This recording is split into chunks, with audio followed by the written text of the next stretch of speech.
Alors, bonsoir à tous. Bienvenue. Alors, on a quelques minutes de retard. Veuillez nous excuser pour ce retard. Donc, je me nomme Marie Lagier, conseillère en consultation publique à la Ville de Québec. J'ai le plaisir d'animer la séance de ce soir. On va juste laisser quelques secondes. Je pense que les gens sont en train de se brancher, étant donné qu'on vient de démarrer le webinaire.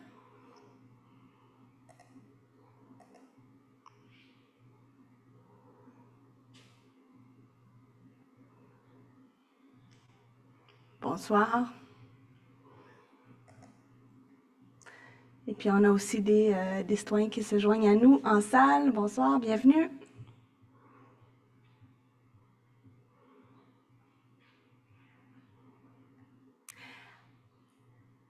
Alors, c'est bon, je pense qu'on peut commencer. Donc, bonsoir, bienvenue. On est ce soir en consultation publique pour des modifications à la réglementation d'urbanisme. Un projet de modification réglementaire, le RVQ 3315, qui est un règlement qui vient modifier le règlement d'harmonisation sur l'urbanisme et les règlements d'arrondissement sur l'urbanisme relativement aux exigences de plantation d'arbres. Donc, Marie Lagier, chef d'équipe pour consultation publique. Je vous présente les personnes qui m'accompagnent. On a en ligne Madame Marie-Josée Asselin, qui est membre du comité exécutif responsable de l'environnement, de la biodiversité et des milieux naturels. Donc, bonsoir tout le monde. C'est fort, le son est fort, OK. Bon. Bonsoir tout le monde. Bonsoir. Les gens en ligne, vous voyez Madame Asselin. Je ne sais pas si on peut la voir à l'écran. Oui, parfait. On la voit à l'écran dans la salle. Non? Est-ce qu'on va... OK, nous, on la voit, mais on verra si on est capable de la projeter sur l'écran pour les gens dans la salle. On a 8 personnes en salle et puis en ligne, nous avons 13 personnes. J'avais une trentaine de personnes inscrites. De toute façon, la séance est enregistrée, donc on va pouvoir diffuser ensuite l'enregistrement ainsi que la présentation qui va vous être faite ce soir. Donc, je suis accompagnée de Caroline Tremblay, qui est conseillère en urbanisme au service de la planification de l'aménagement et de l'environnement, et de Jérôme Picard, qui est conseiller en environnement à la division de la foresterie urbaine et de l'horticulture. Voilà, bienvenue. Donc, c'est Caroline Tremblay qui va vous faire la présentation de ce soir, puis ensuite, on pourra répondre à vos questions. Mais avant de faire la présentation, je vais donner la parole quelques instants à Madame Asselin, qui va vous dire quelques mots d'introduction. Bonsoir tout le monde. Merci beaucoup en ce 4 juillet d'être présent, que ce soit merci aux professionnels de la ville, merci Madame Lagier de tenir cette rencontre de consultation-là ce soir. Vous le savez, la plantation d'arbres, c'est un engagement qu'on a pris de bonifier le nombre d'arbres qu'on souhaite replanter à la fois sur nos terrains municipaux et les terrains privés. D'entrée de jeu, il faut se rappeler que 75% des terrains à la Ville de Québec sont hors de notre juridiction, c'est-à-dire qu'on fait affaire avec des terrains privés, des gens qui sont propriétaires de terrains privés, des industries, des écoles, des hôpitaux.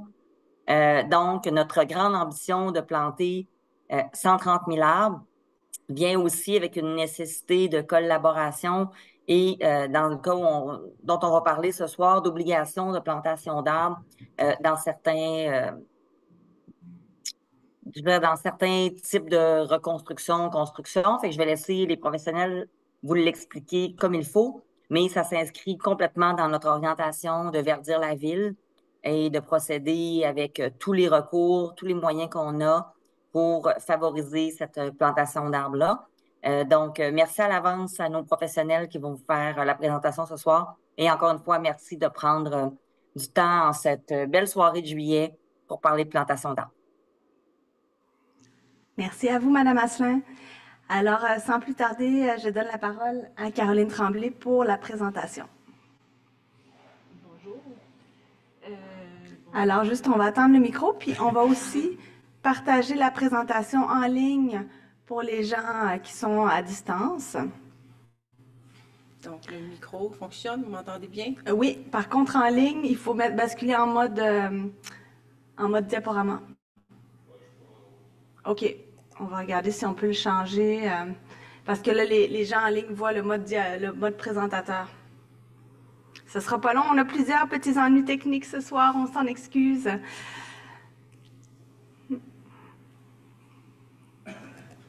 diras quand je peux démarrer. Oui, Le mode hybride, ça a à la fois ses bons côtés, mais aussi ça nécessite de petits ajustements. tout à fait.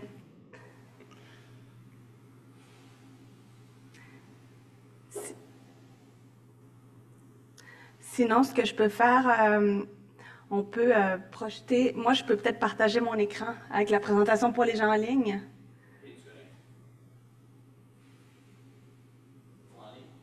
Là, en ligne, on voit toujours le mode présentateur. Sinon, on peut mettre dupliquer le même mode pour les deux. Puis c'est pas grave, nous, si on va voir les diapos comme les gens les voient. C'est pas grave.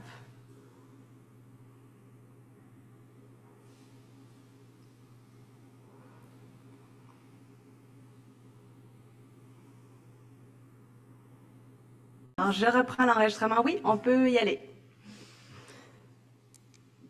Donc, les modifications réglementaires que je vais vous présenter ce soir, dans les sujets qu'on va aborder, va avoir la stratégie de développement durable et la vision de l'ARB 2015-2025, le mandat actuel qu'on a eu, le projet de règlement comme tel et les prochaines étapes aussi suite à ce projet de règlement.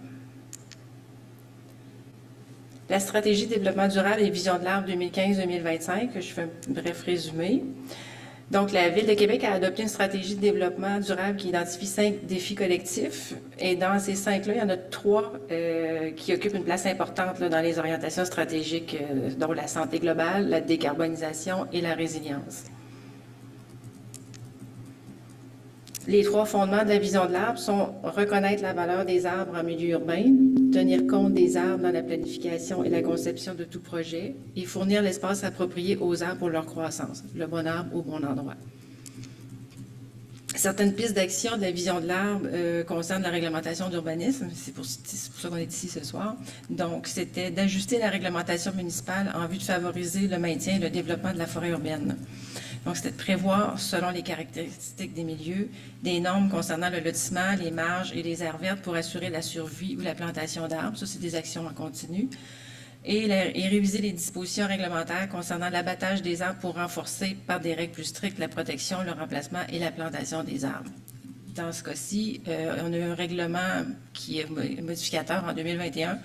Il y en a un autre qui est rentré en vigueur en février 2024 et ce soir, on est ici pour le projet de règlement là, RVQ 3315.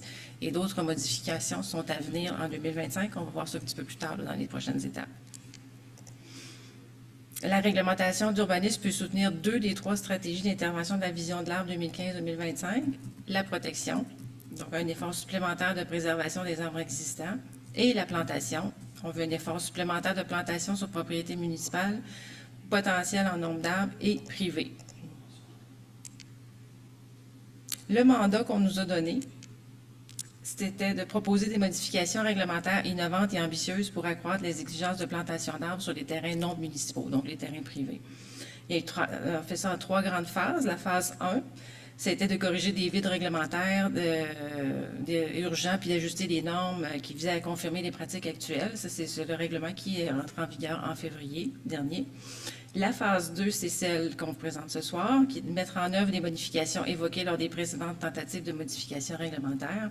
Et la phase 3, qu'on est en train de travailler en groupe de travail et qui devrait être en vigueur possiblement en 2025, c'est de réviser les processus internes présentant des opportunités de bonifier les exigences de plantation sur les terrains non municipaux, terrains privés.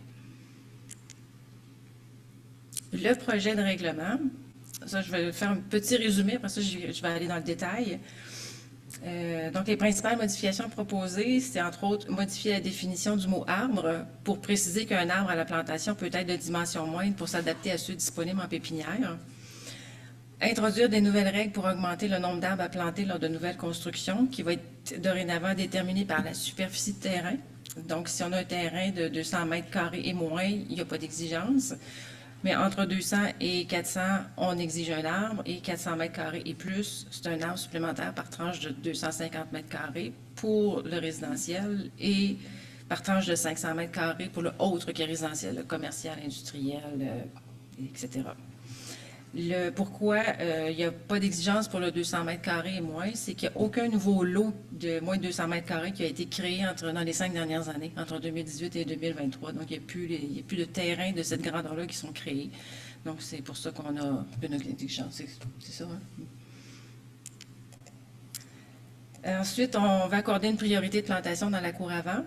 On veut élargir aussi les normes particulières qui s'inscrites au gré de zonage des arrondissements pour prévoir plus de possibilités, entre autres comme l'essence des arbres. On peut exiger de l'essence d'un arbre en particulier ou des caractéristiques où il doit être planté, combien de distance entre chaque arbre. Aussi, on veut créer, dans ce règlement-là, on crée une nouvelle section dans le chapitre forêt urbaine pour regrouper toutes les dispositions sur l'exigence de plantation d'arbres. C'est éparpillé un peu partout, là, qu'il y a un petit ménage qui est fait, ça va être beaucoup plus facile d'application pour ceux qui l'appliquent et pour les citoyens qui vont se référer à la réglementation. Si je vais plus en détail dans les modifications, pour ce qui est du diamètre d'un arbre à la plantation, bien, la plupart, comme je disais tout à l'heure, la plupart des arbres disponibles en pépinière n'ont pas le calibre exigé actuellement dans le règlement. Donc, ce qu'on propose, c'est d'ajouter une précision dans la définition du mot arbre pour englober les arbres qui, au moment de leur plantation, ont régulièrement des dimensions inférieures à celles exigées présentement.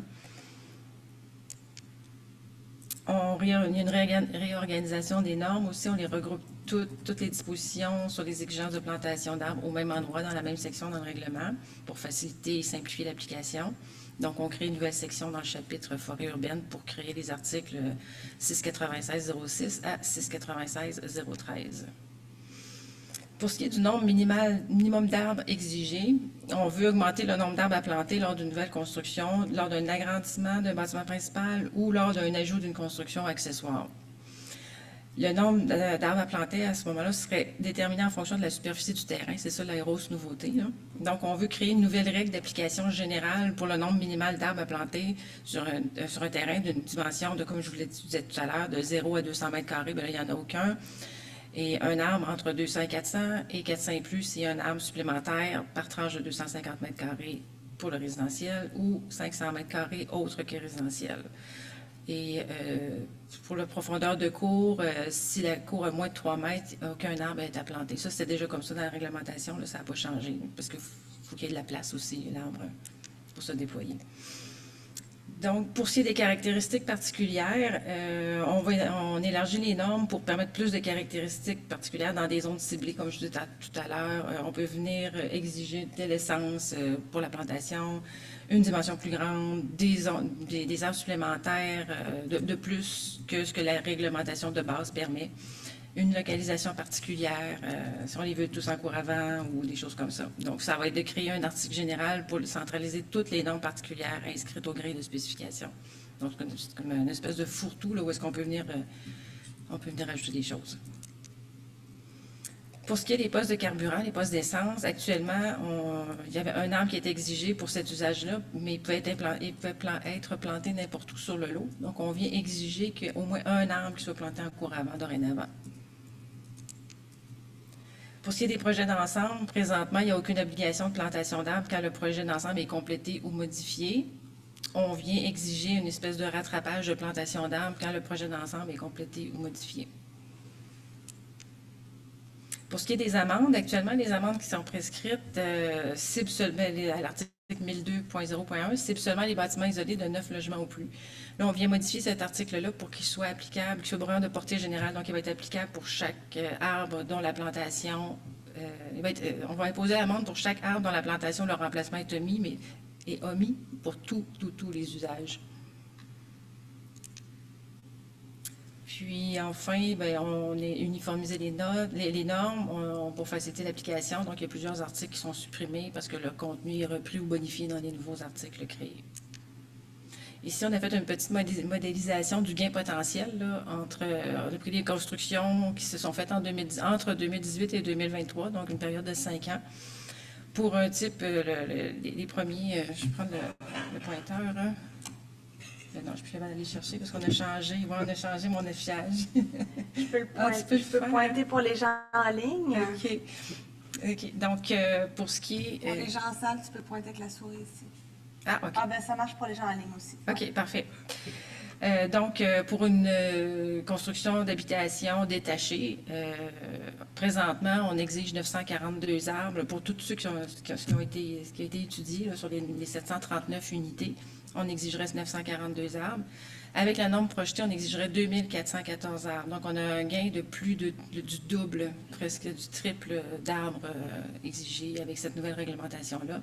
Pour ce qui est des bâtiments jumelés, on est vraiment, c'est presque le double. Et pour ce qui est des maisons arrangées, c'est presque le double aussi qu'on exigerait là, dorénavant.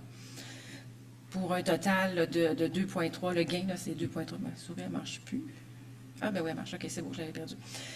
Puis ça, c'est pour le résidentiel. Pour ce qui est du non-résidentiel, là, commercial, industriel, public et tout, présentement, dans ce qui a été étudié, on exigeait 98 arbres. Avec la nouvelle norme projetée, ce serait 274 arbres. Donc, presque 3 fois plus d'arbres à planter pour les nouvelles constructions non résidentielles. Les prochaines étapes, donc l'échéancier de ce règlement-là, le 18 juin, il y a eu un avis de motion et adoption du projet de règlement par le Conseil de ville. Le 4 juillet, c'est ce soir, la consultation publique. L'adoption du règlement est prévue le 27 août. S'il n'y a pas de modification suite à la consultation publique de ce soir, ça devrait être le 27 août, sinon ça risque d'être retardé. Puis, si on suit ce calendrier-là, à la mi-septembre, ce serait l'entrée en vigueur de ce règlement-là. Et pour finir, la poursuite des échanges entourant la phase 3, on a déjà commencé à travailler la phase 3 avec le comité de travail. Donc, ce qu'on regarde, c'est les exigences de plantation dans les aires de stationnement. On analyse aussi des processus internes qui présentent des opportunités de bonifier les exigences de plantation sur les terrains privés. Et la mise en œuvre aussi de nouvelles façons de faire et de suivre les exigences de plantation, que ce soit plus optimal. Merci. Vous avez des questions, des choses à rajouter? Alors, merci beaucoup, Caroline. Là, on n'est pas nombreux dans la salle ce soir, mais on a quand même 22 personnes en ligne.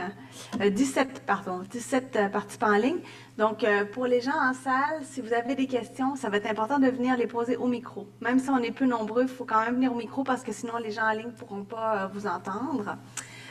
Et puis, pour les gens en ligne, vous avez deux options. Soit vous utilisez le bouton Q et R, donc au bas de votre écran, ou si vous passez avec la souris, ça devrait s'afficher. Et puis, à ce moment-là, vous pouvez taper votre question. Et moi ou ma collègue Sayana, on va la lire et on pourra y répondre. Soit vous utilisez le bouton lever la main. Si vous n'avez pas la capacité de taper votre question, vous pouvez lever la main. Et à ce moment-là, on va vous donner l'autorisation d'ouvrir votre micro, puis on pourra aussi vous entendre dans la salle. Je vois que Mme Asselin a levé la main. Vous vouliez apporter des compléments, Mme Asselin? Ce ne sera pas très long, Marie. Je voulais juste préciser aux citoyens que vraiment, on a donné l'avis de motion au Conseil de ville, c'est-à-dire qu'on annonce notre intention d'adopter ce règlement-là. Ce soir, on est vraiment à l'écoute. On est en consultation. L'objectif, c'est de l'adopter au premier Conseil de ville de la prochaine session, c'est-à-dire j'allais dire l'automne, mais on va être encore en été à ce moment-là. Mais s'il y a des bonifications à y avoir, il n'y a pas d'enjeu à le reporter. On est vraiment dans un contexte ce soir d'écoute. Et s'il y a des éléments qu'on doit ajuster, bonifier, évidemment qu'on va le faire. Si on se donne la peine de tenir cette rencontre-là ce soir, c'est vraiment pour être à l'écoute de vos préoccupations et des éléments qui pourraient être modifiés puis bonifiés. Donc, n'hésitez pas. C'est pas du tout en vain qu'on fait cet exercice-là. C'est vraiment pour être capable de bonifier notre règlement puis de s'assurer qu'on a vraiment tout capté les angles morts qu'on pourrait avoir dans notre réglementation. Fait que je vous laisse poser vos questions et à nos super professionnels, le plaisir de vous répondre. Parfait. Merci beaucoup, Mme Asselin. Donc, j'ai deux mains levées en ligne, en salle. OK. Alors, je vais commencer par la personne en ligne, puis ensuite, monsieur et madame, vous pourrez aller au micro. Donc, on va alterner entre en salle et en ligne. Donc, en ligne, j'avais monsieur Robert Morin. Donc, je vous ai donné l'autorisation d'ouvrir votre micro, monsieur Morin. On vous écoute. Peut-être dites-nous à quel titre vous intervenez, si vous êtes un citoyen ou si vous êtes un représentant d'un organisme ou un promoteur, etc. Ça va nous aider à mieux comprendre votre point de vue. Allez-y. Alors, ouvrez votre micro, on ne vous entend pas. Et moi, je suis dans la lumière. Oui, bonjour. Il y a comme un rayon de soleil. Vous m'entendez? Oui, on vous entend. Oui, tout à fait. Oui. Allez-y. Bon. Le 19 juin dernier, j'ai envoyé une missive à Mme Asselin à propos de la protection de la biodiversité. Ce soir, on entend parler de développement durable, mais on n'entend pas parler de protection de biodiversité et ça me surprend un peu. Vous savez, il y a peu d'études qui ont été faites sur l'utilisation des arbres pour la nature, pour les oiseaux sauvages.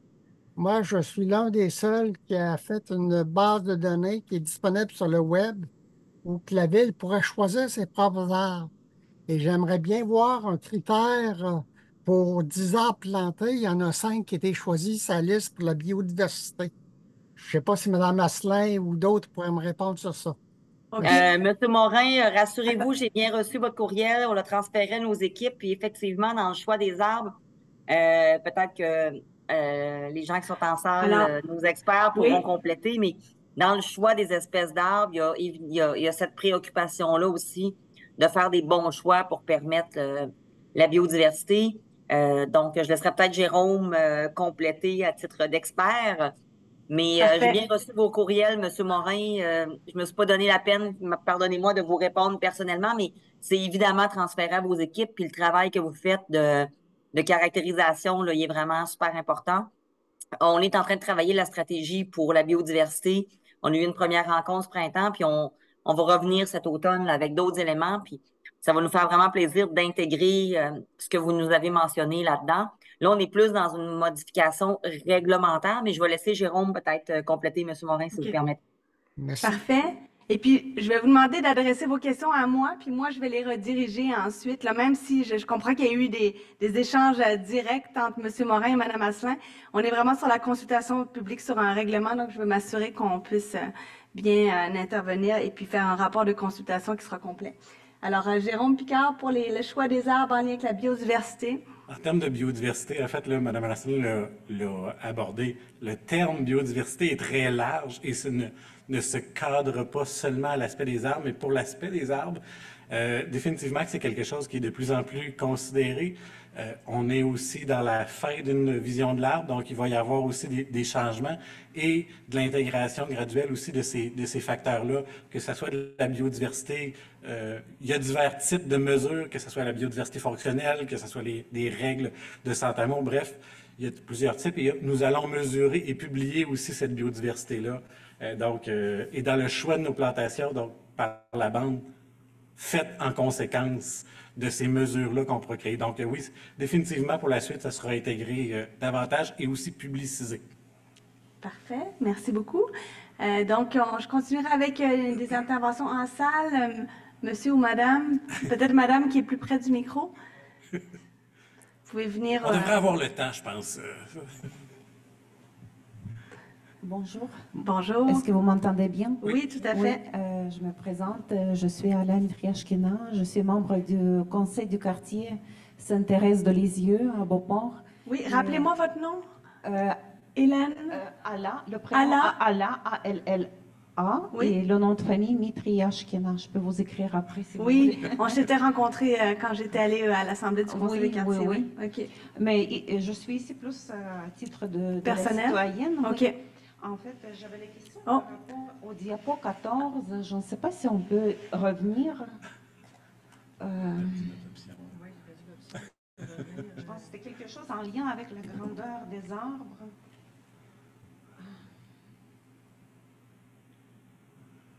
On va l'afficher pour les gens en salle, puis ensuite on pourra la mettre pour les gens en ligne. Est-ce que c'est cette diapo-là? Oui, c'est ça. C'est OK. ajouter une précision dans la définition du mot arbre afin d'englober les arbres qui, au moment de leur plantation, ont régulièrement des dimensions inférieures à celles exigées. Mais c'est quoi les dimensions qui sont exigées? En fait, au règlement actuellement, l'arbre exige un diamètre de 10 cm à 1,3 m du sol, ce qui est pas produit dans ce sens-là. C'est que c'était basé sur ce qui est notre définition à proprement dit d'un arbre en général, mais à la plantation, les arbres ne sont pas vendus dans ce calibre-là. Donc, on voulait être conséquent un petit peu à pas faire des exigences que les gens ne peuvent même pas aller acheter ce genre d'arbre-là, ce qui était un petit peu... On le contrôlait pas nécessairement, mais on cherche juste à l'arrimer avec ce qui est la réalité en tant que tel. OK, en fait, c'est le diamètre, parce que moi, tantôt, je pensais que c'est plus la grandeur. J'avais la question par rapport à la hauteur d'arbre. C'est vraiment dans une Oui, notion de c'est le diamètre en tant que tel, là. Et aussi, moi, je marche beaucoup dans la rue et je trouve que la canopée urbaine n'est pas assez développée. C'est pour ça, souvent j'amène avec moi un parasol parce qu'il n'y a pas d'ombre. On marche à Beauport, quartier résidentiel, mais il n'y a pas beaucoup d'arbres. Il faut vraiment aller peut-être, je sais pas, au parc de Rivière de Beauport pour marcher à l'ombre. Et maintenant, avec Et les grands vous parlez des chaleurs, rues résidentielles, par Oui. exemple, des rues résidentielles de Beauport, où vous trouvez qu'il n'y a pas assez d'arbres sur Non. les terrains privés? OK. pas assez Ok. d'arbres, où les arbres sont plantés tellement proches des maisons et loin du chemin passant qu'ils ne donnent pas d'ombre. Ok. Parce que si je compare avec Charlebourg, par exemple, vieux Charlebourg, il y a des grands ormes qui sont plantés vraiment proches du parti passant. Alors, je ne sais pas si on peut prendre ça en considération, comment les arbres doivent être plantés, qu'ils soient plantés plus proches du chemin pour que quand les gens marchent, que ce soit plaisant, agréable à marcher. En fait, ben, on prend le commentaire, puis il y a aussi une réalité qu'on souhaite aussi amener, c'est de plus en plus, on favorise aussi à ce que l'arbre municipal soit planté municipal dans le sens que pour créer le bénéfice, il y a des exigences réglementaires sur le domaine privé, mais ce qui fait que généralement aussi l'arbre se rapproche plus de la propriété en tant que telle.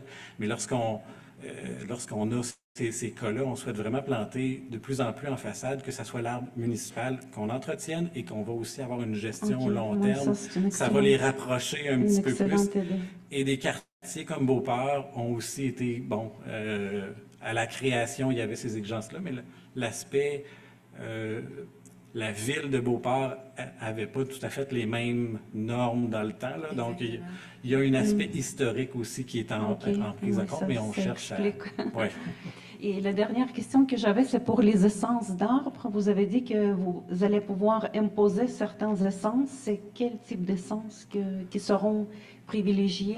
De tout. Et ça, là, il faut faire attention à ce qu'on se donne en pouvoir réglementaire en tant que tel. C'est des particularités dans des cas où est-ce qu'il y aurait des contraintes, bien des choses comme ça. Mais pour la ville, venir imposer et sélectionner des essences, on irait aussi un peu à l'encontre de ce qui est la première question liée à la biodiversité. Les choix citoyens vont être beaucoup plus diversifiés parce que les gens aiment des choses différentes que si on vient toujours sélectionner un petit peu de tout. Donc, le but de cet article-là n'est pas nécessairement une imposition spécifique automatique, mais plus de se donner certains pouvoirs qu'on n'a pas actuellement et qu'on pourrait utiliser, mais sinon, les gens vont aussi diversifier leur forêt, je crois, en tant que tel. D'accord. OK. Merci.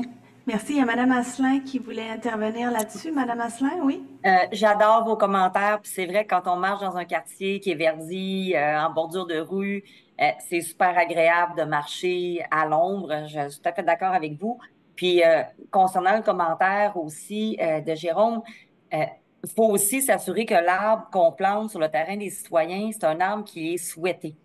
Parce que autrement, son entretien à long terme et l'intérêt, l'amour que le propriétaire va lui porter si on lui impose un arbre dont il ne veut pas. Fait que c'est vraiment une question, je pense, puis Jérôme, vous me corrigerez, de travailler avec les propriétaires des terrains pour arriver à mettre en place un arbre qui va être aimé par le propriétaire du terrain, puis dont il va avoir envie de prendre soin à long terme. Fait qu'on on est vraiment dans un mode biodiversité, puis aussi un mode, j'adopte un arbre sur mon terrain, puis j'ai envie d'en prendre soin parce que c'est un arbre qui me plaît. Donc, on essaie de trouver ce juste compromis-là entre l'imposition de plantation puis quelque chose dont les gens ont envie aussi pour s'assurer que on en prenne bien soin. Fait que je sais pas, Jérôme, si je suis à Ben, côté de la traque avec mon commentaire, mais je pense que c'est dans cet essence, dans cet esprit-là qu'on veut le faire aussi, là. C'est tout à fait juste. Dans le fond, on cherche la collaboration et l'adoption du citoyen. Fait que, oui, effectivement, dans des endroits où est-ce qu'il y a des fois plus de place, qui pourrait avoir un grand déploiement, mais pour X raisons, le citoyen désire être dans quelque chose qui est dans un moyen ou un plus petit. On est actuellement dans cette collaboration-là où est-ce qu'on se dit que l'arbre planté, même s'il est petit ou moyen, est toujours mieux que l'ostinade à long terme d'un grand déploiement qui, finalement, un arbre est quelque chose de vivant et ça peut mourir facilement avec beaucoup d'ingéniosité, si on peut dire. Et finalement, le but, c'est pas d'encourager finalement à faire mourir les arbres, mais c'est qu'on est encore dans un mode collaboratif avec le citoyen pour qu'il l'aime à long terme aussi, cet arbre-là. Parfait, merci beaucoup. Donc, je vais continuer en ligne avec une autre main levée, puis ensuite, on a une autre personne qui voulait intervenir en salle, puis on a des questions écrites aussi. C'est la totale ce soir. On gère plusieurs modes de consultation. Alors, Monsieur Boivin, Guy Boivin, vous avez l'autorisation d'ouvrir votre micro pour qu'on puisse entendre vos questions et vos commentaires. Est-ce que vous m'entendez? Oui, très bien. Merci beaucoup. Donc, j'aurais 3 questions. Alors, juste pour introduire, je vous connais, donc je me permets, vous êtes résident du quartier de Montcalm, hein? C'est bien ça? Oui. Et mes exemples vont être liés à mon quartier surtout, mais peuvent s'élargir à toute la ville. Parfait. Donc, ma première question, c'est concernant les arbres dans les stationnements. Vous l'avez reporté dans un projet futur. Est-ce que ce serait possible de le mettre tout de suite? Je vous explique. C'est que nous sommes actuellement en urgence climatique et la plus grande source d'îlots de chaleur, c'est souvent les grands stationnements, comme exemple aux Galeries de la Capitale, ou bien nous, ici, dans Montcalm, on avait retenu 41 places avec des stationnements asphaltés qui sont des îlots de chaleur. On a écrit au Conseil des quartiers pour essayer de convaincre les gens de demander des subventions pour réussir à planter des arbres dans les stationnements qui ne volent aucune place de stationnement. Donc, étant donné que ça ne cause pas de préjudice aux propriétaires des stationnements, est-ce qu'on ne pourrait pas tout de suite procéder vu l'urgence climatique? C'était ma première question. Ma deuxième question, je vous donne un exemple concret. Ici, sur la rue René-Lévesque, les trottoirs sont larges, surtout dans mon secteur. Moi, je suis dans le secteur Belvédère. Et les arbres ont été abattus de plus en plus si on se dirige vers l'est. Donc, exemple, quand ils ont construit le Saint-Moritz, ils ont rasé les 2 arbres qu'il y avait là.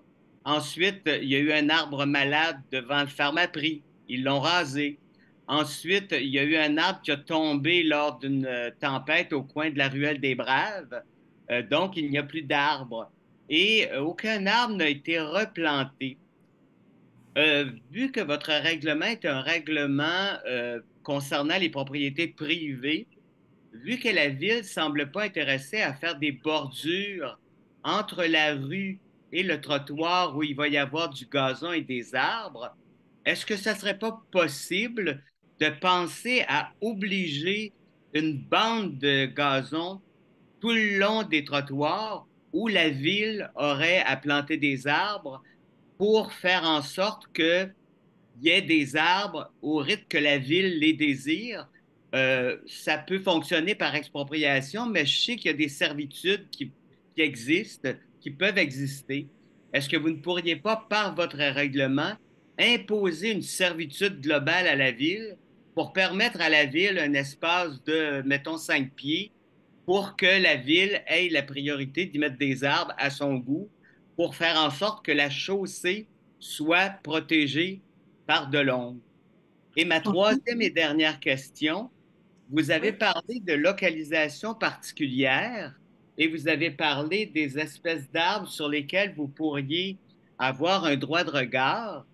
Est-ce que ça serait possible de vraiment spécifier clairement ce que vous voulez faire? Parce que comme propriétaire, moi, je ne trouverais pas ça très intéressant que vous veniez m'imposer un arbre alors que dans ma planification de paysagement, moi, ça ne correspond pas du tout à ce que je veux faire comme paysagement. À ce moment-là, ça pourrait être un conflit là, entre la ville et votre règlement. Merci. Parfait. Merci beaucoup, Monsieur Boivin. Donc, concernant vos 3 questions, donc la première question qui portait sur les arbres en lien avec les stationnements, qui est plutôt reportée dans la phase 3. Est-ce que c'est Jérôme qui répond à ça? Je Oui. me lance. Oui. En tant que tel, les stationnements sont définitivement un élément qu'on a tenté d'amener dans la phase 2 parce qu'on sait qu'il y a des enjeux, il y a des désirs. Bien franchement, dû aux éléments et aux discussions internes qui n'ont pas non plus de si grande facilité parce qu'il faut quand même que ces stationnements-là restent fonctionnels, déneigeables et bref, que la circulation puisse se faire. Graduellement, il a tendu vers la phase 3 parce qu'on n'a pas réglé l'ensemble de ces questionnements-là et ces arrimages. Donc, je comprends l'intérêt de vouloir le devancer. On était là aussi, mais il a été en fait repoussé parce qu'il y a plus de complexité à gérer et pouvoir faire quelque chose qui est cohérent aussi dans les développements de ces stationnements-là. Il est repoussé de 6 mois. Et repoussé de 6 mois. Oui, effectivement, on ne parle pas de le repousser non plus à des années ultérieures très lointaines, mais c'est plus qu'elle nécessitait définitivement un petit peu plus d'arrimage pour exiger quelque chose qui est cohérent aussi avec lorsque les constructions se font et que les exigences de stationnement y sont placées. Parfait, merci. Concernant la deuxième question qui portait sur l'exemple sur René Lévesque, donc d'obliger d'avoir une bande de gazon le long des trottoirs avec un genre de servitude, est-ce que c'est quelque chose qui est possible? Je me lance aussi. Oui? En fait, la méthode, elle est intéressante. Je la prends en note quand même. Mais actuellement, le modèle est un petit peu différent. C'est-à-dire que ce que vous parlez sur les trottoirs, la largeur, aussitôt qu'une rue maintenant est désuète. Dans le fond, on y va aussi avec la désuétude des rues. On ne veut pas défaire une rue simplement juste pour faire la plantation. Le coût serait énorme en tant que tel. Donc, on suit le rythme de la désuétude des rues. Et à chaque fois qu'il y a identifié par le service de l'ingénierie, ou bref, des infrastructures souterraines qui sont maintenant désuètes, qui disent, bon, je vais devoir aller refaire ces rues-là. Il y a aussi une équipe qui se met en place pour dire est-ce que j'ai pertinence, est-ce que j'ai la capacité financière et la pertinence en termes de canopée, est-ce que je suis dans un quartier qui en a moins, est-ce que je suis dans une rue qui en a moins. Bref, on regarde tout ça et on vient ajouter. De là, vous avez vu peut-être apparaître, je prends des cas plus icônes, là, mais que ce soit la rue Caron, que ce soit la rue Maguire maintenant, des endroits où est-ce qu'on appelle des rues conviviales. Donc, ce qu'on vient ajouter, c'est qu'on vient des fois jouer sur des différentes largeurs de trottoirs, des différentes largeurs de chaussées. On joue dans la géométrie de la rue pour le but principal là-dedans, c'est d'amener de la végétation supplémentaire qui sont faites. Donc, dans des cas, René Lévesque et tout ça, je ne connais pas nécessairement les aspects de désuétude, mais c'est sûr que le jour qu'on sera rendu là, ces volets-là vont être regardés. Est-ce que ça va être une bande gazonnée sur le côté des propriétés? J'ai pas vu ce modèle-là encore parce que généralement, on crée les fosses à l'intérieur, plus pour avoir les arbres publics et être plus proche de la rue, justement, et faire de l'ombrage vraiment sur l'aspect très public. Mais pour vous rassurer, là, c'est regardé maintenant, mais c'est plus lié à un calendrier de désuétude en tant que tel, plutôt qu'une imposition, exemple, par expropriation, bien des choses comme ça. Parfait.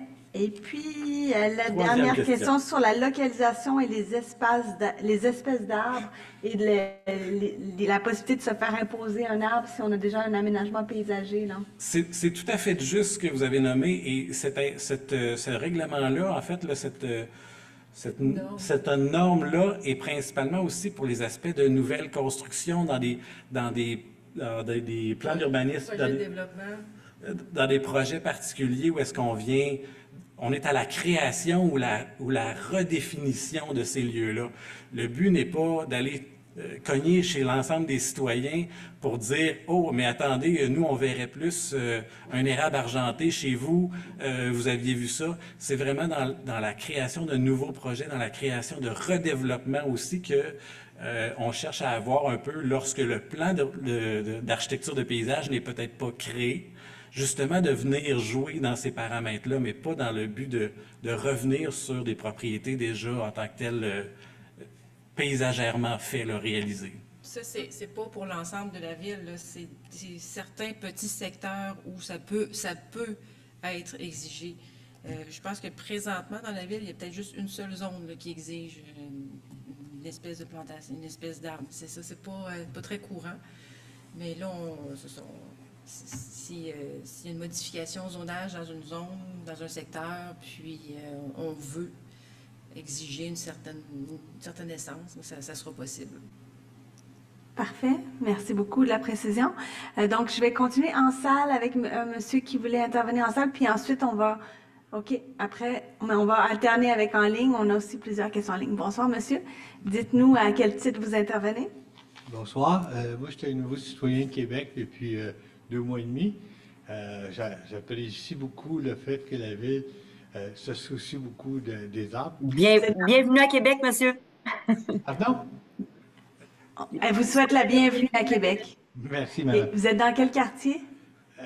Pointe-de-Sainte-Foy. Pointe-de-Sainte-Foy. Parfait. C'est ça. Bon, c'est ça. Là, moi, je trouve ça louable, le règlement que vous êtes en train de travailler dessus. Très louable. La seule chose, comme j'ai déjà participé dans d'autres municipalités où j'habitais avant, c'est que les règlements, c'est beaucoup d'ouvrages, puis c'est peu respecté.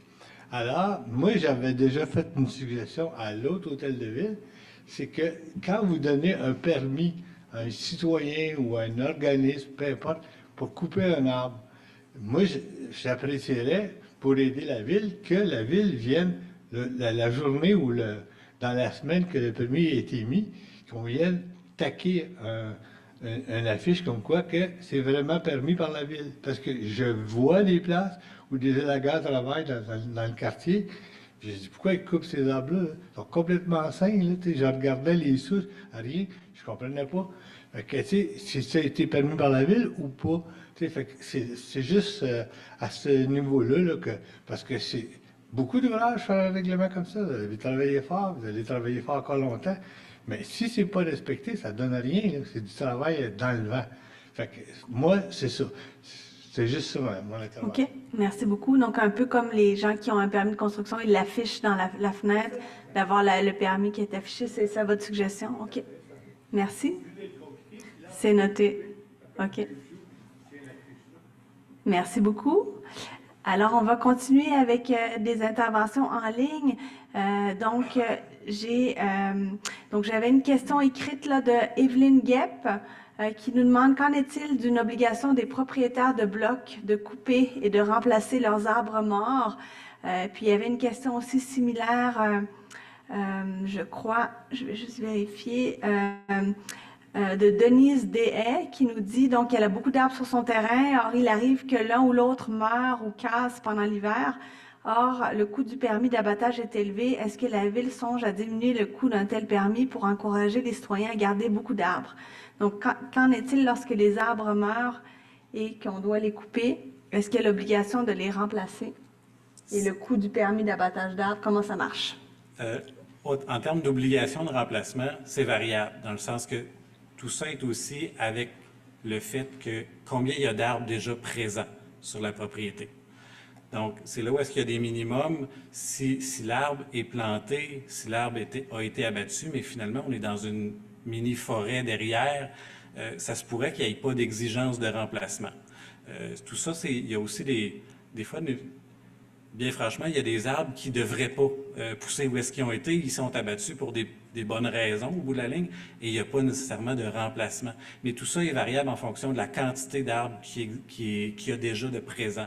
Donc, oui, dans un cas où est-ce qu'il y a un bloc, une résidence, un commerce, peu importe, qui fait la demande au niveau de l'abattage, il est possible, en fait, il est fort possible qu'il y ait une exigence de remplacement et encore plus, en fait, il va y avoir une exigence de remplacement si le minimum n'est pas présent. Si le minimum est déjà présent, eh bien là, non, on n'a pas d'exigence.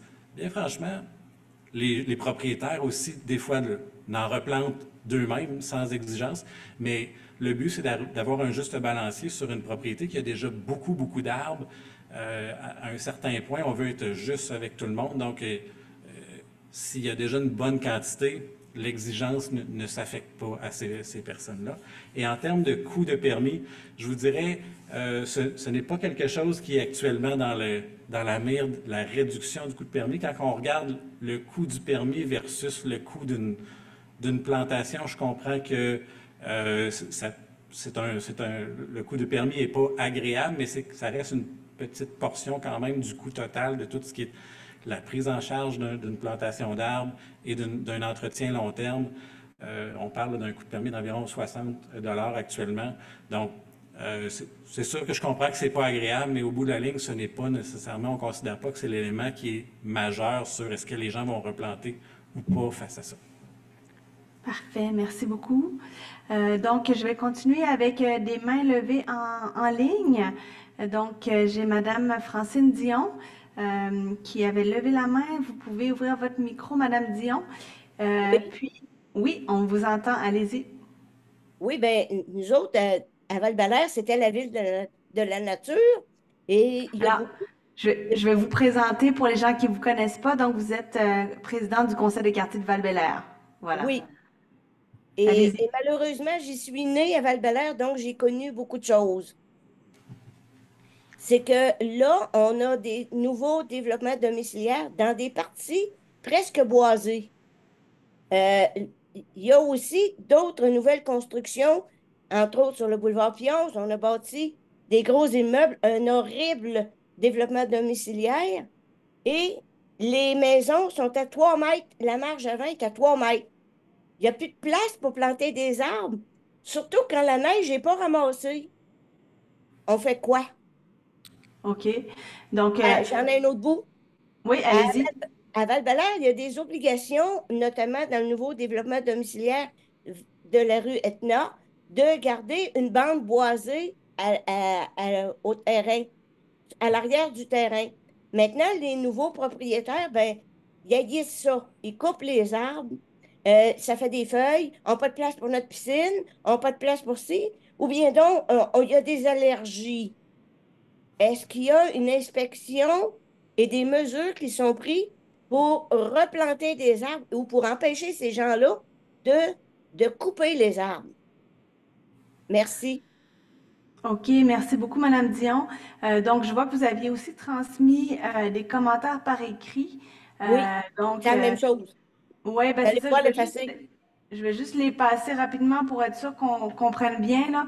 Donc, vous mentionnez que donc le manque de place là, pour planter les arbres, surtout quand il y a de la neige, et puis le fait que les marges sont à 3 mètres là, dans certains projets immobiliers. Puis aussi à Val-Belair, vous mentionnez qu'il y avait des obligations de conserver une bande boisée sur les terrains.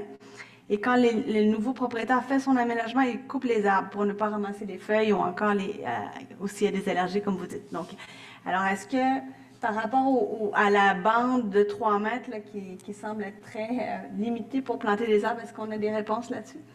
Bien, je peux vous dire, effectivement, ça crée ses défis. Le développement domiciliaire crée ses défis.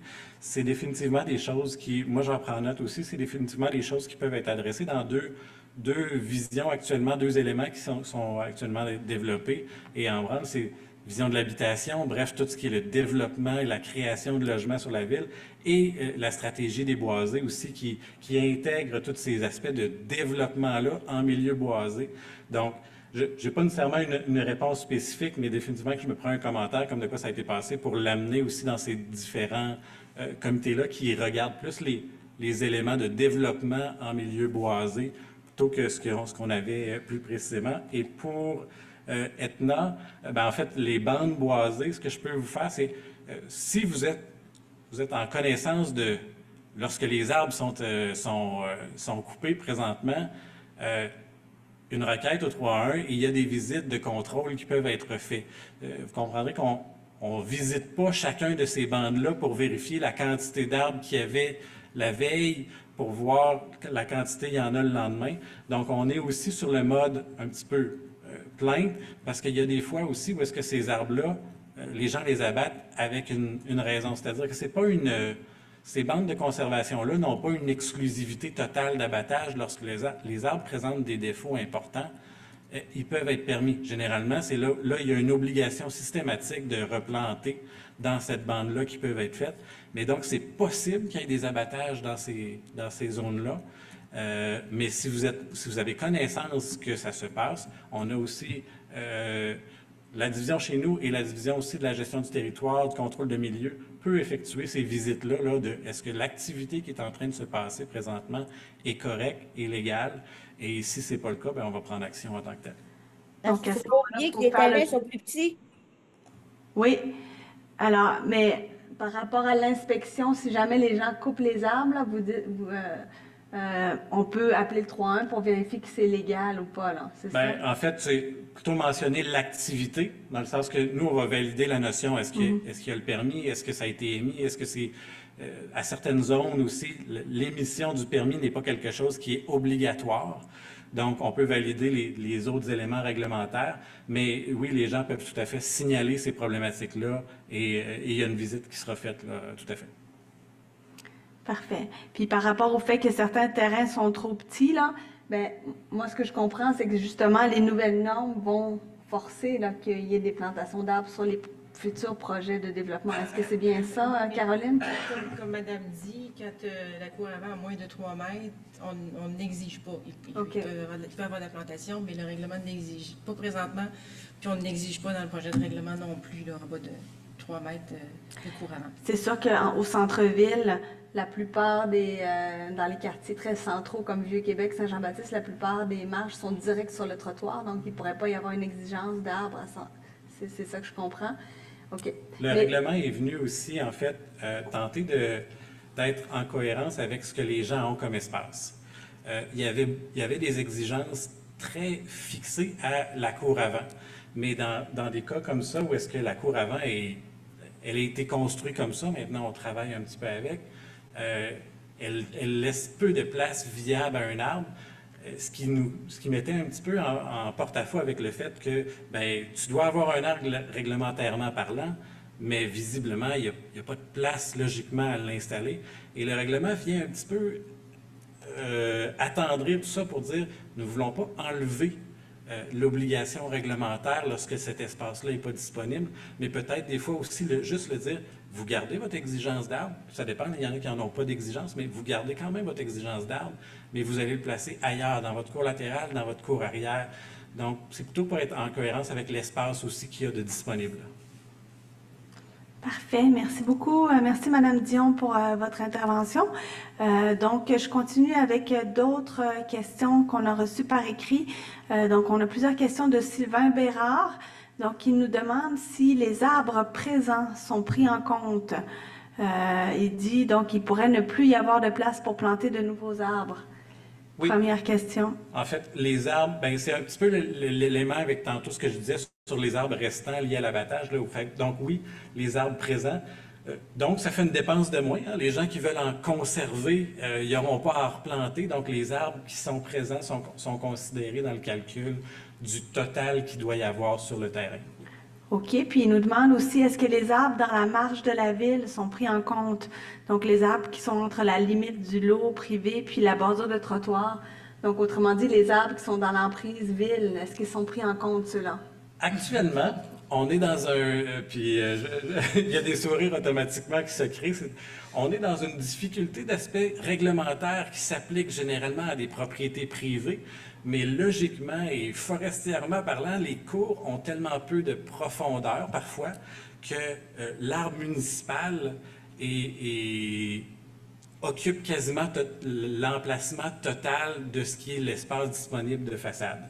Donc, actuellement, c'est quelque chose qui est dans la phase 3 sur comment on joue avec cette obligation réglementaire-là de façade quand on veut d'un coup favoriser le fait que ce soit des arbres municipaux parce qu'on a un plus grand contrôle sur eux, mais en même temps, pas diminuer les exigences de plantation non plus, puis tout faciliter. Donc, c'est quelque chose qui est dans la phase 3 définitivement. Parfait. Et ensuite, il nous demande, donc, il nous mentionne qu'il y a eu un règlement pour l'ajout d'unités d'habitation additionnelles associées à un logement, les unités de logement accessoires, là, les mini-maisons.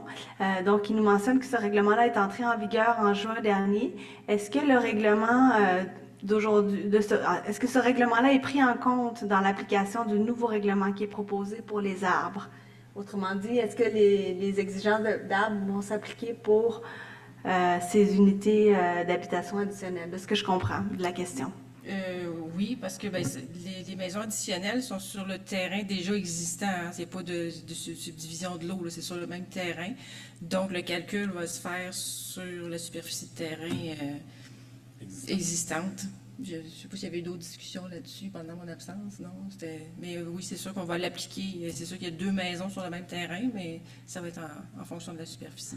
Donc, au même titre que quelqu'un qui fait une demande de permis pour construire une unité d'habitation accessoire, aura aussi l'obligation de respecter les normes de plantation d'arbres. Comme, comme ça s'applique un petit peu à la grosseur de l'eau, cette personne-là devra aussi trouver l'espace pour arriver à ses exigences de plantation, malgré son projet aussi en tant que tel, oui. Parfait, merci beaucoup. Donc, j'ai un citoyen en salle. Bonsoir, bienvenue. Approchez-vous du micro. Oui, bonsoir. Mon nom est Daniel Desroches. Je suis un citoyen de la Pointe-de-Sainte-Foy. D'abord, des félicitations. Je me réjouis d'apprendre que la réglementation va permettre d'accroître la plantation d'arbres. C'est certain que c'est vraiment une bonne nouvelle là, pour tout le monde. Je me demande évidemment s'il est possible de bonifier la réglementation. Je suis attentif à la question des abattages des arbres, parce que souvent, c'est l'abattage qui nous joue le plus mauvais tour. Hein. On peut planter beaucoup, mais si on accepte d'abattre des arbres, c'est comme si ça ne faisait rien.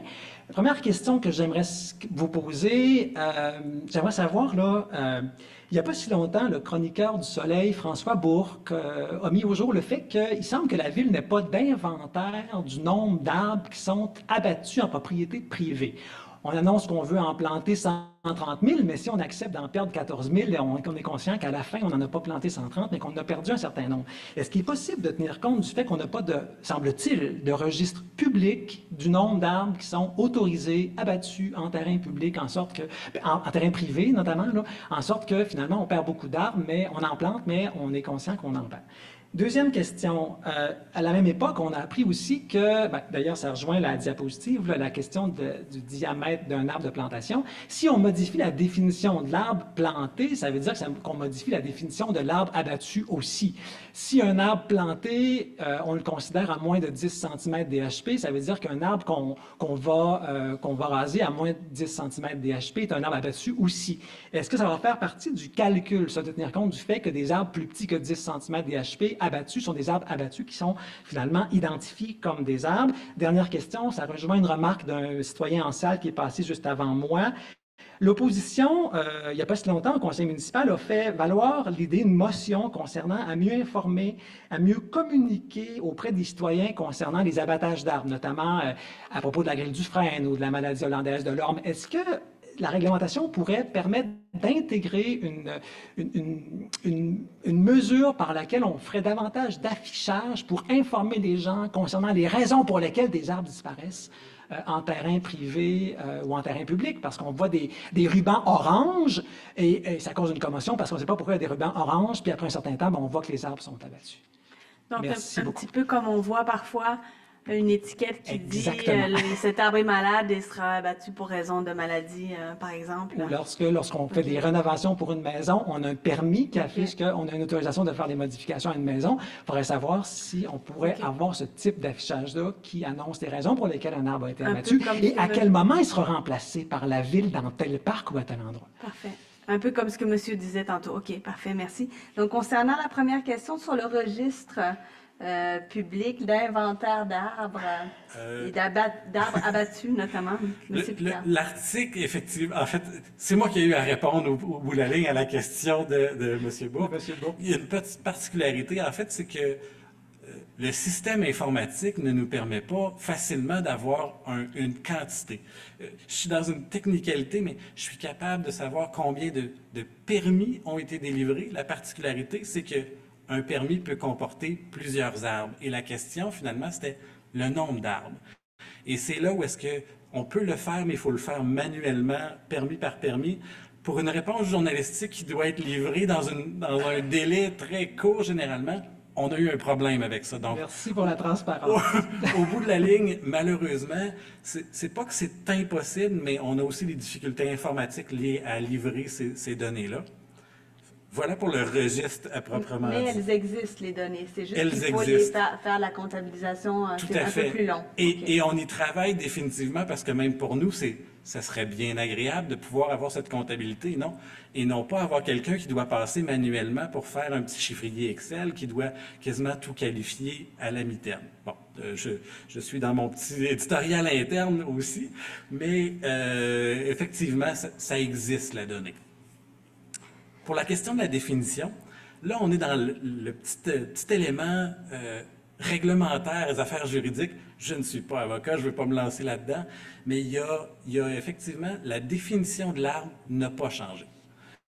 Donc, elle reste à 10 cm à 1,3 m du sol, et c'est l'arbre de plantation pour une durée de temps jusqu'à ce qu'il atteigne l'arbre, la définition de l'arbre à maturité, qui là, il y avait une espèce de petit creux juridique que techniquement, l'arbre planté était planté pour une réglementation et le lendemain matin n'était plus un arbre. C'est ce qu'on est venu corriger sur ce petit gap de temps-là. Ben, petit gap, il faut quand même laisser la nature grandir aussi, là, mais donc c'est une correction de plutôt pour garder la considération de l'arbre planté comme un arbre qu'on sait qui va évoluer vers la définition complète de l'arbre. Mais la définition, proprement dit, n'a pas changé. C'est 10 cm à 1,3 m du sol. Et en termes de communication, on prend définitivement le commentaire.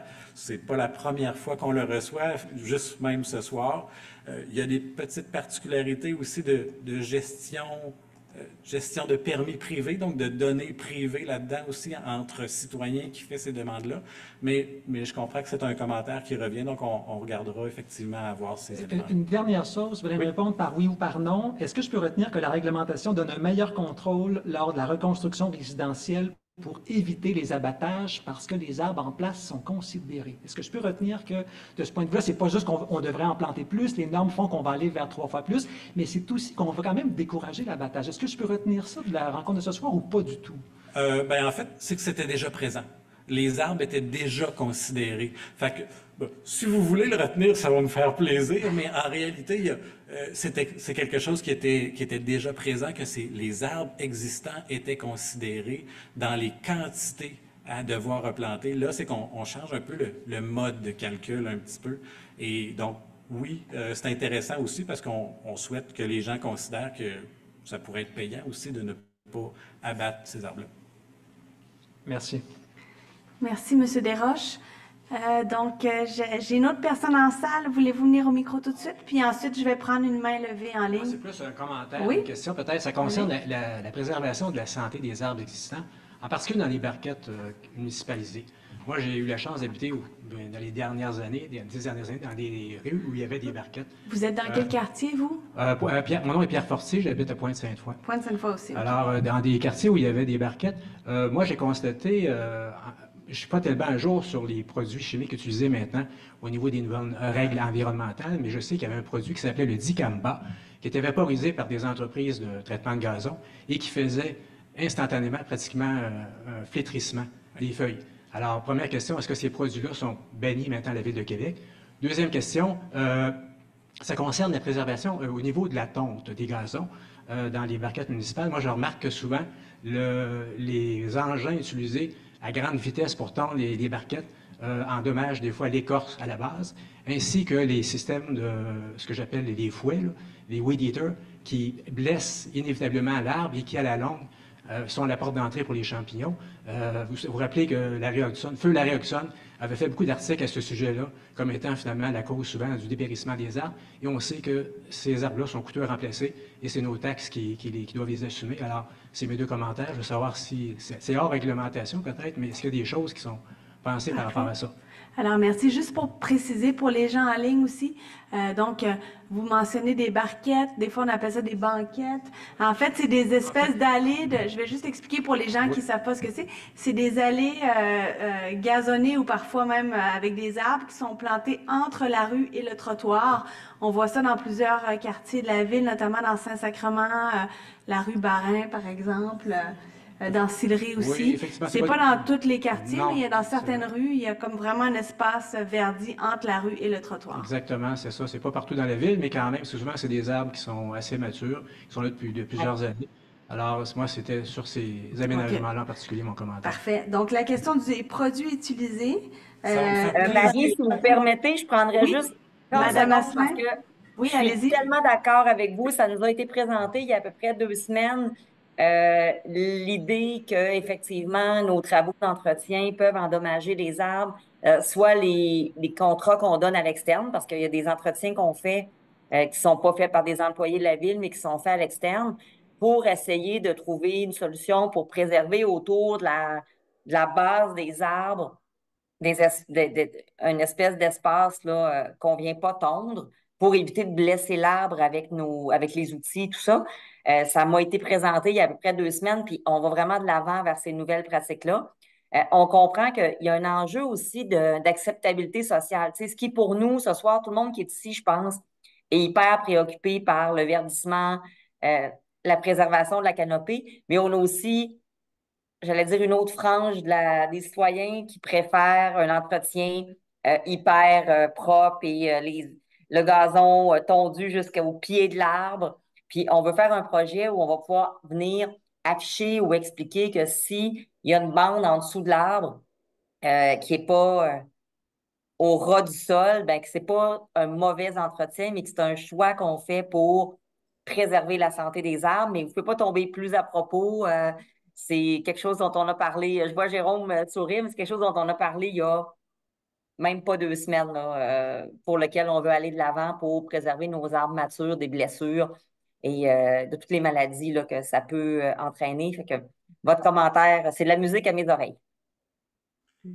Peut-être un Parfait. petit ajout à ce que Mme Asselin vient de nommer. Et notamment au niveau du produit, Oui. là, je pourrais pas le renommer, le produit que vous avez mentionné, mais allez-y. Je reviens sur Oui. le dicamba en tant que tel, mais juste pour finir, au niveau de la tente, il y avait des choses qui avaient été essayées pour venir protéger, donc des protecteurs, des tuyaux, bien du grillage.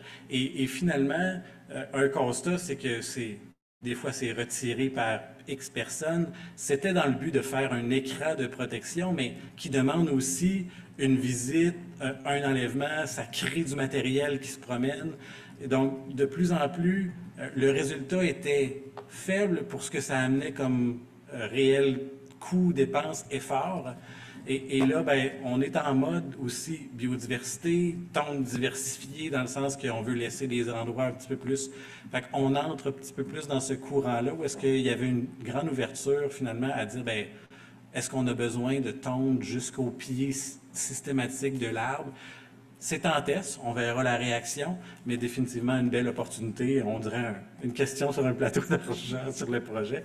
Et en termes du dicamba, c'est définitivement quelque chose. Le dicamba affecte principalement aussi certaines essences un petit peu plus particulièrement, mais dans la nouvelle réglementation aussi de la gestion des pesticides, le dicamba a été effectivement banni. Est-ce que c'est facile de contrôle?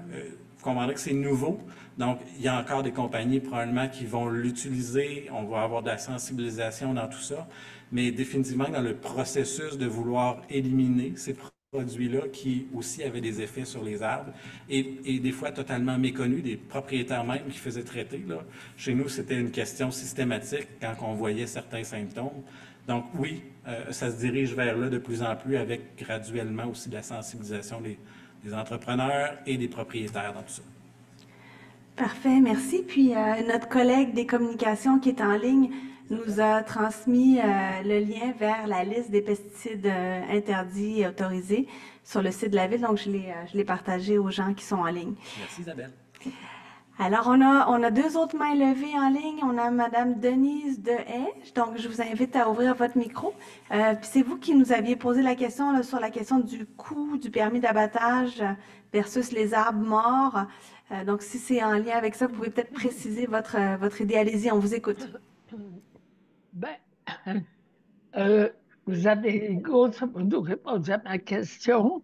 C'est juste que, écoutez, j'adore les arbres, j'en ai plein mon terrain, beaucoup, beaucoup, beaucoup.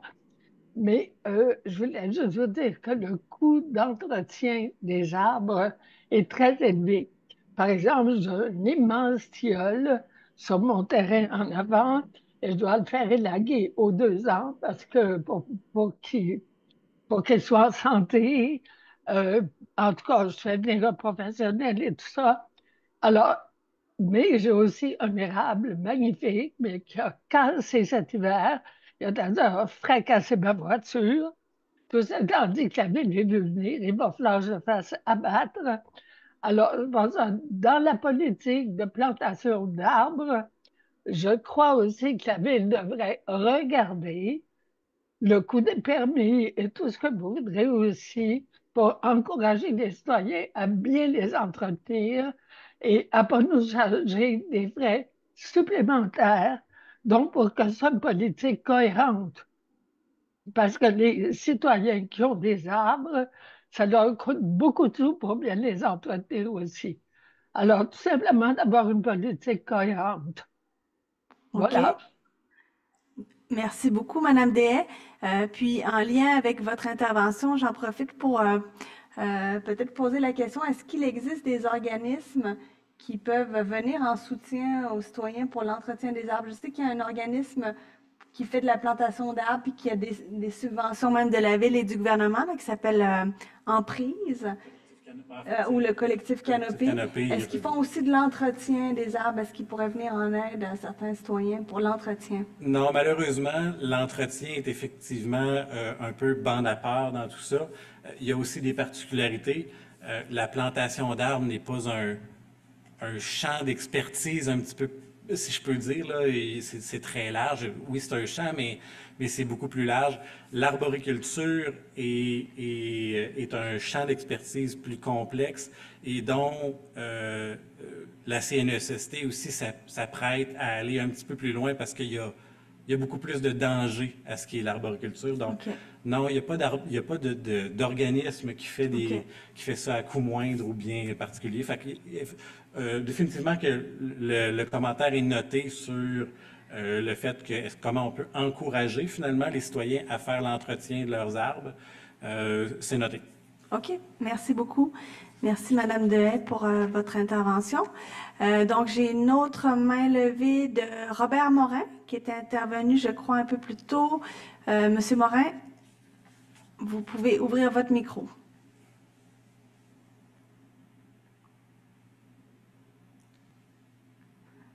Alors, le micro est fermé. Oui, allez-y, c'est bon.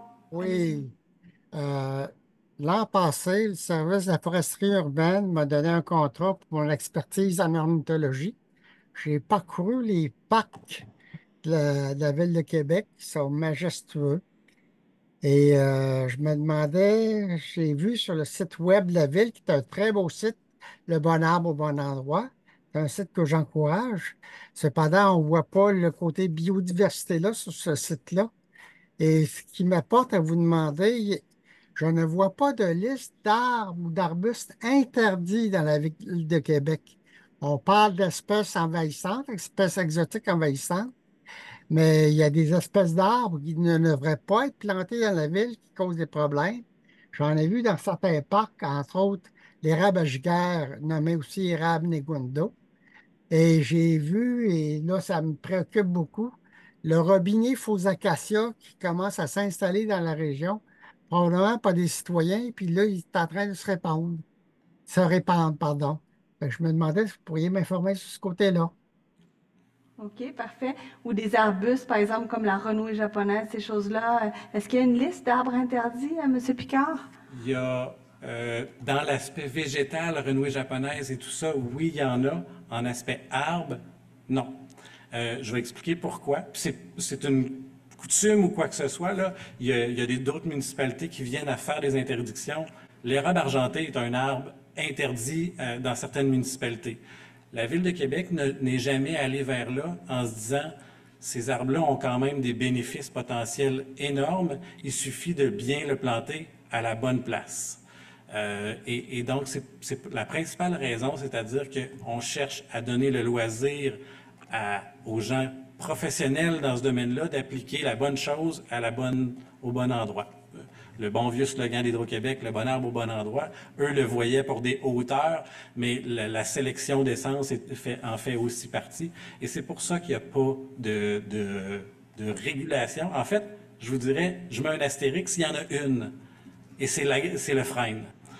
Au règlement de la grille du frêne, il y a un astérix qui s'est créé, donc une interdiction de plantation de frêne. Bien franchement, généralement, ça peut être écrit réglementairement, c'est excessivement difficile à contrôler tout ce que les gens vont venir planter ou pas. Donc, on peut avoir ce contrôle-là quand on analyse des projets plus spécifiques, qu'on voit des essences que constitue le projet, mais monsieur, madame, tout le monde qui décide de planter un arbre, qui s'en va en pépinière ou qui s'en va à la limite s'en chercher un dans le bois pour le planter, c'est très difficile d'avoir un contrôle. Donc, c'est là où est-ce que ça peut être écrit réglementairement parlant, mais le contrôle ne s'effectue pas. Donc, on laisse aussi la place aux gens d'être intelligents dans leur choix. Et il y a effectivement des essences où est-ce qu'on monitoring un petit peu plus, là, voir quel est le danger potentiel. L'érable de Norvège en est un où est-ce qu'on peut nommer qui a été largement planté, qu'on voit maintenant les effets sur des milieux urbains. Ceci dit, qu'il y a d'énormes bénéfices. Sinon, c'est l'arbre avec le plus grand bénéfice en milieu urbain de nos arbres implantés en rue. Donc, même à ça, il y a des dilemmes à faire dans cet élément-là. Mais non, effectivement, nous n'avons pas d'essence spécifique interdite, outre le frêne. Et même à ça, je pense que je vous dirais, j'irais plus loin parce que j'ai aussi des dossiers liés à la grille. C'est peut-être quelque chose qu'on éliminerait aussi éventuellement, dans le sens que la grille va peut-être se réintégrer, se remettre dans un équilibre et le frein sera peut-être revoulu. Donc, c'est vraiment une notion aussi de choix de la ville faite en ce sens-là, qu'elle veut être dans une notion d'expertise et non pas de contrainte. Parfait, merci beaucoup. Puis M. Morin mentionnait, là, lui, il parlait spécifiquement, je pense, de l'érable à giguère et du robinier qu'il mentionnait, mais on prend note. Merci, M. Picard. Ensuite, il y a une autre question en ligne, je vais la lire rapidement, puis ensuite, je vous redonne la parole, M. Ansal. Donc, il y a Evelyne Guep qui nous mentionne, c'est peut-être plus un commentaire, il pourrait y avoir un soutien sous forme d'un programme à un organisme ou à des entreprises de spécialistes en arbres pour aider les propriétaires à faible revenu à entretenir leurs arbres. Je pense particulièrement aux aînés. Donc, merci beaucoup, Mme Guep. C'est bien noté, ce commentaire. Très pertinent. Donc, bonsoir à nouveau, M. Ansal. Oui, approchez-vous. M. Leroux, oui, moi, j'avais juste une remarque, une réflexion en vous entendant parler tantôt. J'entendais les commentaires des gens dans le quartier où j'habite, qu'il y avait trop d'arbres, il y avait trop d'ombre à cause des arbres et tout ça.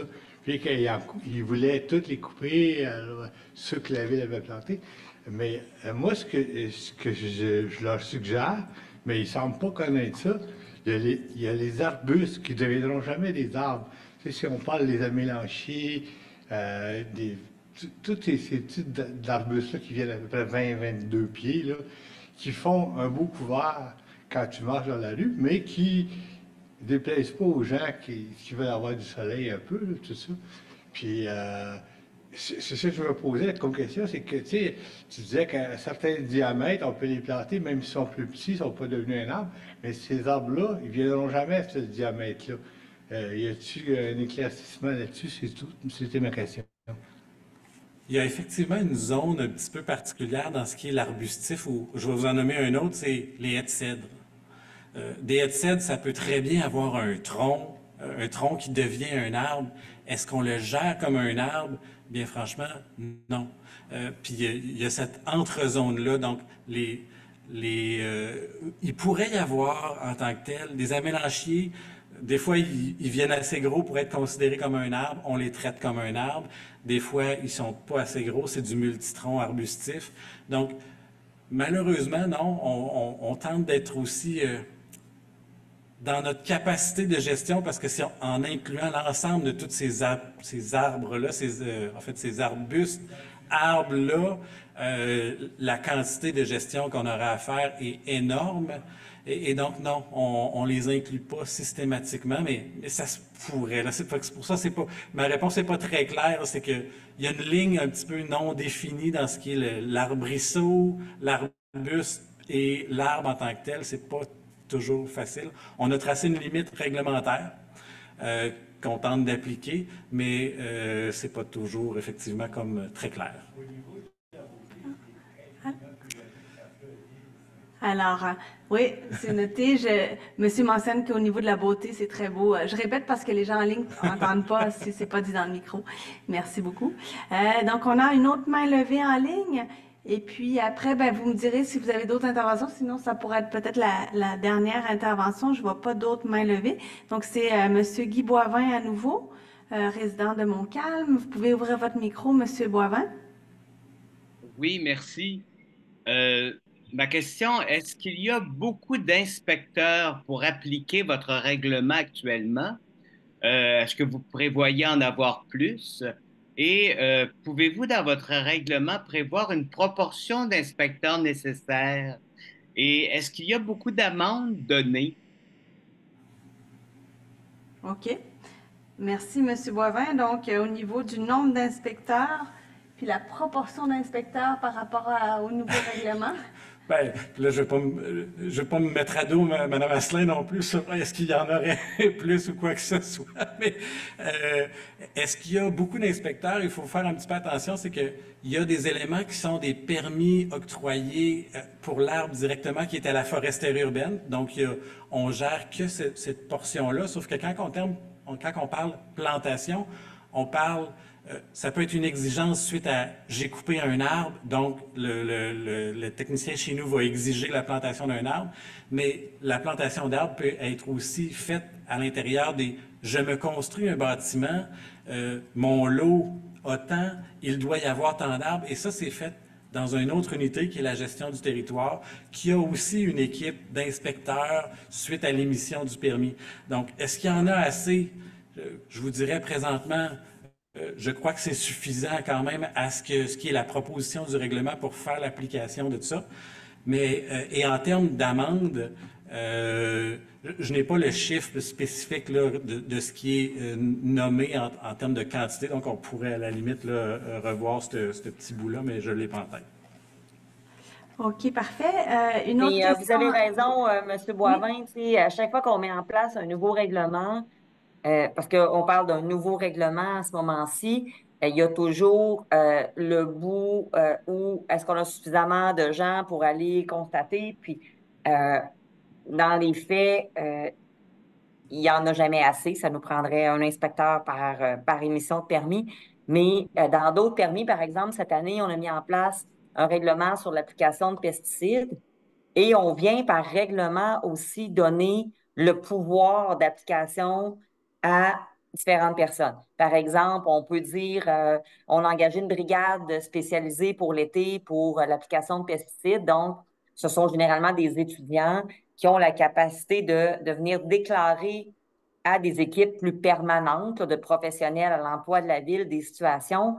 Est-ce que pour le suivi de nos permis de plantation, est-ce que ça pourrait être une option éventuellement? On a donné au conseil de ville le mardi un contrat à la Société de la Rivière-Saint-Charles pour une brigade nautique pour s'assurer que tous nos règlements, notamment de garder des bandes boisées autour du lac Saint-Charles, tout ça, ça se passe bien. On a l'utilisation abusive de l'eau potable, genre les gens qui nettoient leur entrée, qui arrosent leur gazon dans des périodes inappropriées. Est-ce que, puis je retiens bien votre commentaire, puis je trouve ça pertinent, est-ce que à cette brigade-là, on pourrait ajouter des brigades qui vont vérifier des demandes, des obligations de replantation d'arbres, puis même si ce sont des étudiants qui n'ont pas le pouvoir d'émettre une contravention, mais qui ont le pouvoir quand même excusez le terme anglais, là, mais de flaguer une construction ou un remplacement dont le permis oblige la plantation puis que c'est pas fait. Je pense que c'est un élément qu'on pourrait ajouter dans notre brigade environnementale qui pourrait être hyper pertinente pour la suite parce que vous avez raison, on a bien beau mettre tous les règlements du monde. Oh, on a perdu Mme Asselin. Oh, on dirait qu'elle est peut-être un problème de connexion. Bon, en tout cas, elle avait quand même, on comprenait bien l'esprit de sa réponse au niveau de la brigade, là, puis des étudiants qui pourraient compléter le travail des inspecteurs, au moins en identifiant les lieux où il pourrait y avoir un problème potentiel. M'excuse. Oui, M. Boivin, oui. Et ça pourrait être intéressant de garder les statistiques ou de faire connaître les statistiques des amendes données parce que finalement, ça montrerait qu'il se passe de quoi. Et puis, Oui, tout à fait. avant de terminer, je voudrais vous remercier tous les quatre parce que je sens que le temps achève. Merci. Mais merci à vous, Monsieur Boivin. Merci d'être aussi fidèle dans nos séances de consultation. Alors, j'avais une autre personne en salle. Bonsoir, madame. Je m'appelle Elsa Moreau. J'habite ici à Sainte-Foy, dans la pointe, non, c'est pas vrai, quartier Saint-Louis. Je voulais demander, est-ce que c'est possible que certains arbres aient un statut particulier, que d'état intouchable, mettons les arbres de 30 pieds et plus ou 25 pieds et plus, je ne sais pas, de canopée utilitaire qui nous est essentiel maintenant à cause des changements climatiques qu'on est en train de vivre. Ma deuxième question, c'était aussi, est-ce que les différents paliers se parlent? Parce que moi, j'ai été témoin ici de projets de développement où les ingénieurs étaient surpris que personne soit venu sur les lieux. Il y a des arbres matures vraiment impressionnants qui doivent être abattus pour faire passer les lignes à moyenne tension, les lignes utilitaires d'Hydro-Québec. J'ai l'impression que Hydro-Québec, Bell, Vidéotron, ça a l'air à tous les ingénieurs d'un même lot là, qui travaillent ensemble, n'étaient pas au courant ou l'entrepreneur n'était pas au courant de ce qui devait être fait sur les lieux, comme s'il n'était jamais vu sur les lieux, s'il avait acheté un lot à partir d'une carte, il n'avait jamais vu les arbres qui étaient là présents. Et il y a beaucoup, beaucoup de projets comme ça à Sainte-Foy où est-ce qu'ils font des coupes à blanc. De coupes à blanc d'arbres impressionnants, là, vraiment très importants pour la canopée. OK, merci. Donc, concernant là, les arbres avec statut particulier, comme des arbres remarquables ou des très vieux arbres là, ou très gros? C'est, en termes de statut, c'est quelque chose qui est regardé pour une prochaine vision de l'arbre. Donc, on a des arbres qui ont été un petit peu identifiés dans des études par Mme Hardy. Bref, on connaît certains de nos champions. Et là, c'est de voir où se trace la limite de ce qu'on peut qualifier un arbre. Et c'est un défi en tant que tel parce que on peut le regarder dans cette essence-là. C'est un champion, c'est un vétéran, mais des fois, c'est l'arbre, c'est son positionnement, il est plus petit, et c'est son positionnement qui vient faire que c'est un arbre potentiellement remarquable aussi. Donc, la limite est très difficile à mettre et il y a aussi des contraintes un petit peu légales à venir identifier quelque chose qui est sur la propriété privée. Donc, établir un statut à un arbre sur une propriété privée. Mais définitivement que c'est des choses qu'on regarde pour la prochaine vision de l'arbre. Qu'est-ce qui est possible d'être fait pour avoir un peu... Vous avez utilisé le terme « intouchable ». Je n'utiliserai pas tout à fait ce terme-là en tant que tel, mais montrer une importance et avoir peut-être une considération un petit peu différente d'un arbre conventionnel. Donc, on le regarde. Je ne vais pas faire aucune promesse en tant que tel, mais c'est quelque chose qui est regardé. En termes de paliers, Hydro-Québec n'est pas non plus un organisme facile de gestion et ils ont des contraintes particulières. Vous ne voudriez pas ne pas avoir Hydro-Québec aussi chez vous, vous avez besoin de votre alimentation et personne ne la veut non plus, des fois à des endroits non opportuns et souvent ce que ça veut dire c'est le long des propriétés. Et malheureusement, le long des propriétés, lorsqu'on est en redéveloppement, on s'entend que si l'arbre est en plein milieu du terrain puis qu'on veut bâtir un bâtiment, on comprend généralement facilement que, bon, cet arbre-là, malheureusement, si on veut ce projet-là, il faut que ça vienne avec l'acceptation du projet, cet arbre-là est abattu. Et là vient la notion de les accessoires à ces bâtiments-là.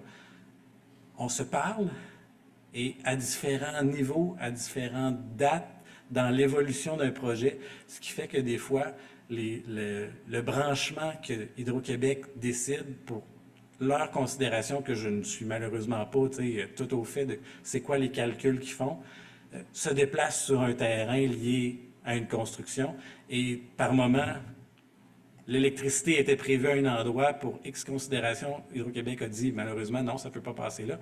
Et comme on joue toujours sur les bordures, ben s'ils ont décidé de prendre l'autre côté, là, ils tombent dans la bordure d'arbre. Et là, ça a l'air comme si l'effet arbre sur le projet est complètement ailleurs.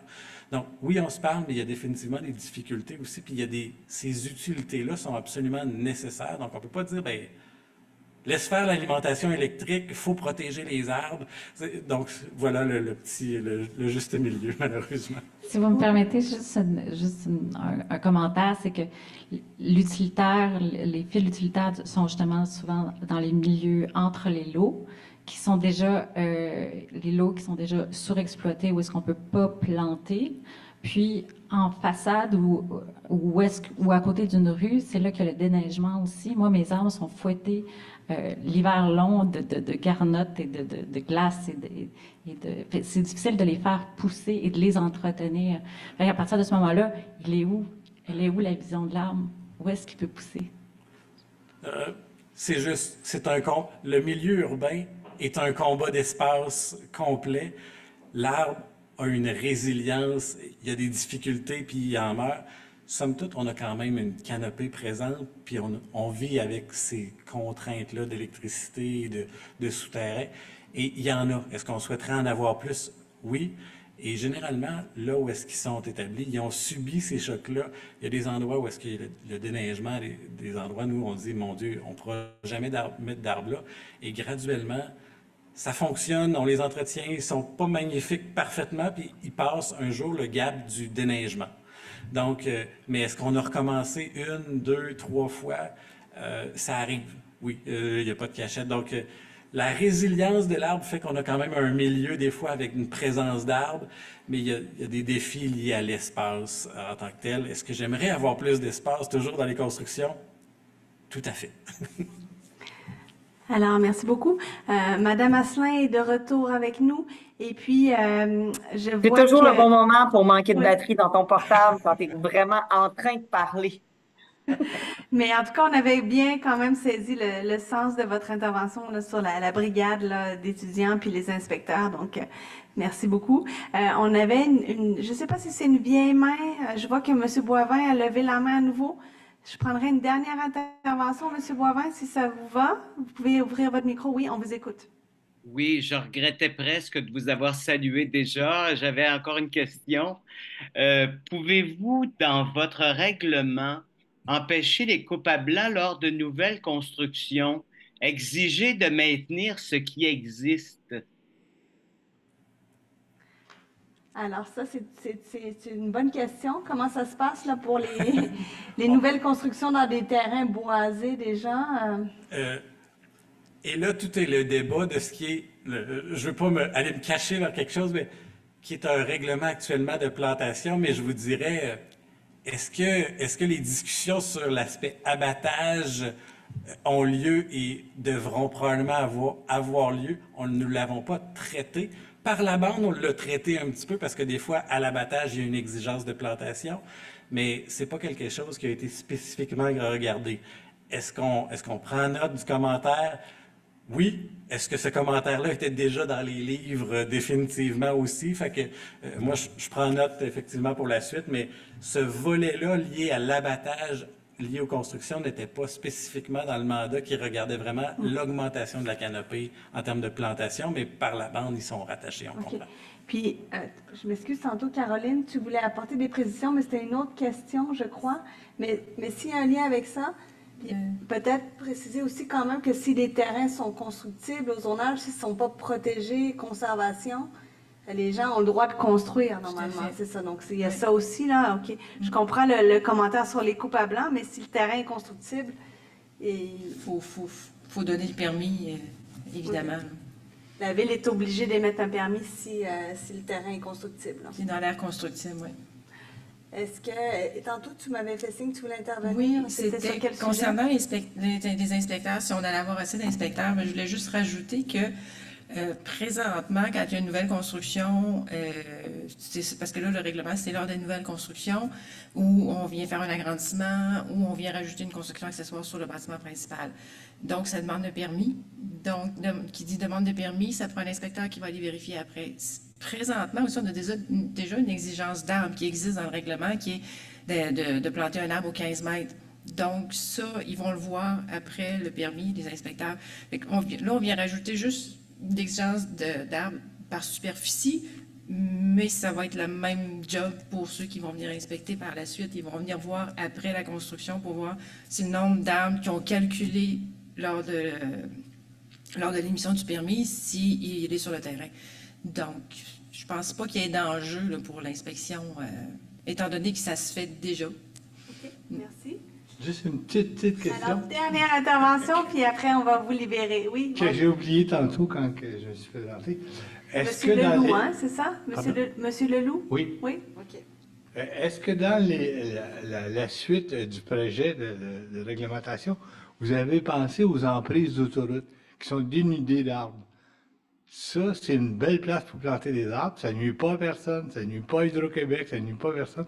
Puis, c'est une belle place pour planter des arbres, c'est tout. Alors, pour les routes municipales versus les routes du ministère du Québec, oui? Oui.